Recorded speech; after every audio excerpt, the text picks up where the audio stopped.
the government verified his age. This guy was a martial arts instructor for the Chinese army. He was an herbalist, and he was a mind teacher.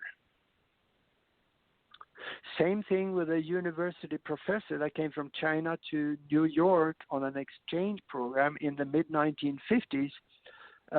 He was teaching in New York at, I think it was one of the universities, New York University, I think. And one evening he went out with his colleagues and had dinner, and he got food poisoning and died. So then he ended up at the morgue, and they started going through his papers, and they looked at the passport, and they called the ambassador and said, something's wrong here because this guy is 154 years old. I can't be, can it? And the ambassador told them, yeah. And they asked the ambassador, how can that be? And the ambassador told them, well, he only eats Chinese herbs and berries, and he knew he could not die. Do you think the mind had something to do with that? Oh, yes, it did. I have convinced my mind on the basis of what I see around me and on myself, how my health is and what I look like now, younger than I did 5 years ago. I have convinced myself that if I keep doing what I do now, there is no reason for me to die. Go to the Nobel Committee's website. Go to 2009, scroll down to medical submissions, and read the papers. In there is a statement. And the statement says by one of the doctors that if the people had enough of this enzyme in the body, there will be no reason for anybody to die from old age anymore. Now that is a powerful statement.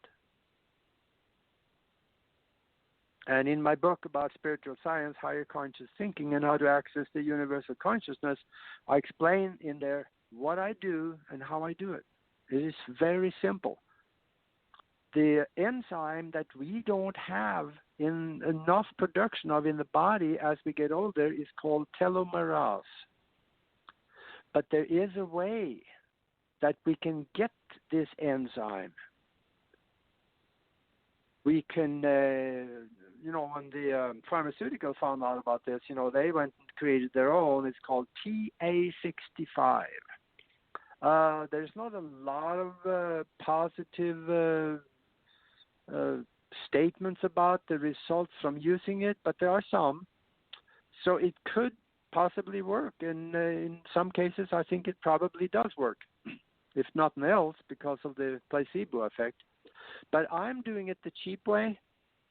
I'm doing what the guy in China did that died from an accident at 256. He used it because when you take certain herbal herbs, it helps the body to make the telomerase itself. And this is an easier way to do it. To do this, it sets me back, I don't know, $30, $40 a month possibly. That's all it takes.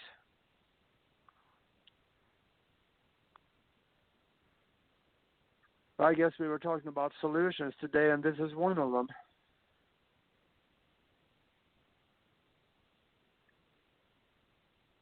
You guys still with me? Oh, yeah, I'm just you're fascinating to listen to. I'm contemplating what you're saying. Yeah, Tommy's joined us. Tommy, you want to say hi to Aage? He's in Hawaii, Aage. Hello, Aage. Can you hear me okay? Yeah, I can hear you. Well, it's a pleasure. Someday, if you ever want to talk, I'll talk to you offline because I'm a different kind of person than most people. I'm aware of all my past lives, including with Jesus. Never mind going back to Atlantis. But that's my truth. But No, it's a pleasure. I'm listening to what you're saying. But I just want to say one thing. Moses never lived to 500 years, even though they said he did. He lived less than 125 years. When they talk about age, nobody on this planet has really lived past 125. There's no document to prove it. So when people say how old people are, it's an imaginary thing. You can believe what you want. I'm a hypnotist too. And yes, you can hypnotize people to believe anything. But tell people to turn into an elephant. They can't do it, even though you hypnotize them.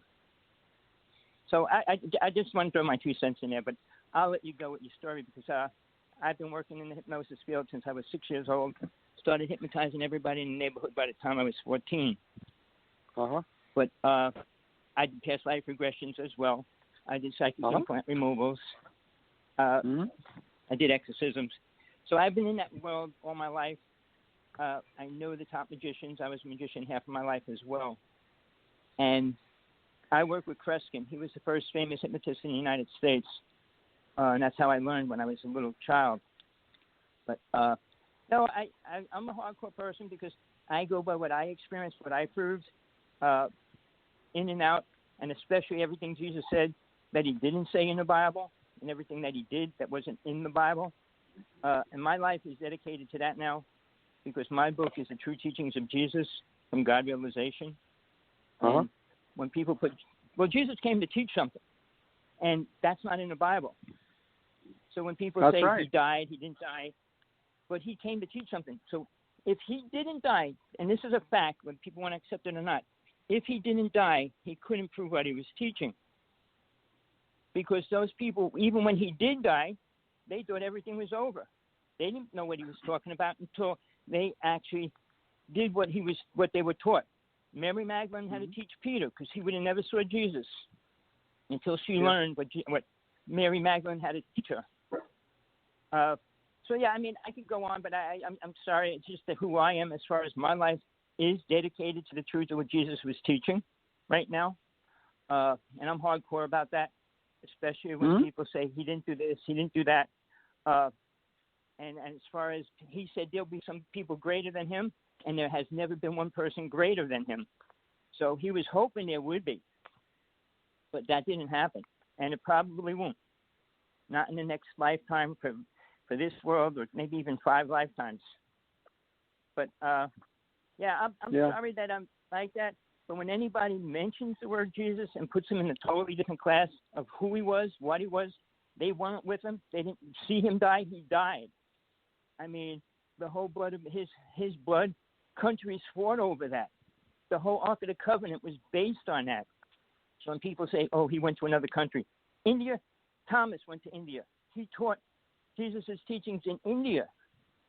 I mean, and they had probably accepted him as Jesus because in those days everybody looked alike, especially if you had a beard. And there was no documented names and things like that. So the whole teachings of what Thomas was teaching, was brought to the Hindu people. They only released that information not too long ago. They kept that a secret. And Jesus had the secret teachings. And it was about ascension. And ascension meant you get the psychic abilities, which nobody on this planet has. Or they never did. Not one person on this planet can raise the dead or have been able to do that in the past 2,000 years after Jesus' disciples were killed. So yeah, there's a lot of make-believe stories that people put out there. And when they go around the world and you listen to them, listen to the truth and listen to the lies. And it's really hard to tell the difference because they both sound good. And right now, people really don't want too much of the truth because they want to just feel that they're important. Yeah. Actually, that was a lot more than your 2 cents to it. I love it. I tell you, I got a question for you. Well, you're a hypnotist. Did you ever take anybody back before the time they were born? You got the floor, Aage. That's Tommy runs our Hawaii office over there with Janet, Carol Less, and our ACE Metaphysical Institute, mainly the Universal Life Order, and the UFO Association, but he's been with us a long time. But I'd just like you to continue teaching us because we've listened with all our other people. And this is our first night with you, but I wanted Tommy to introduce himself. I didn't know he was going to get on a lecture. Yeah, that's all right. So I apologize for that. But okay, well, I've got Tommy's name up here, everybody, and this was the first night he got to talk to Aage. I don't think you've ever met Tommy before, but I want to give the floor back to you because we're recording this as your archive tonight. It's not a debate or a let's all talk, But people are accustomed, and especially Tommy, that we share the floor the second hour. So in his defense, remember I told you I have but I think Matt and I and Kimberly are here. I wanted to get some more into these memory techniques and, how you teach some of these things in your 2 books. So not to mention all the questions I had on your resume. So, but Tommy knows how we do these things, but he does other stuff. But, so, let's keep it on your name for tonight. He teaches too, as you can tell. So thank you, Tommy. But it's pretty good. Yeah, Tommy. I love listening.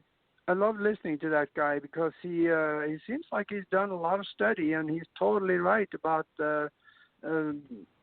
this guy we know as Jesus was not the guy that we've been led to believe. He is a lot more to him than what it actually says in the book that they created in 325. And for everybody out there that likes to find out more about the Bible, there is a document, and I have read it.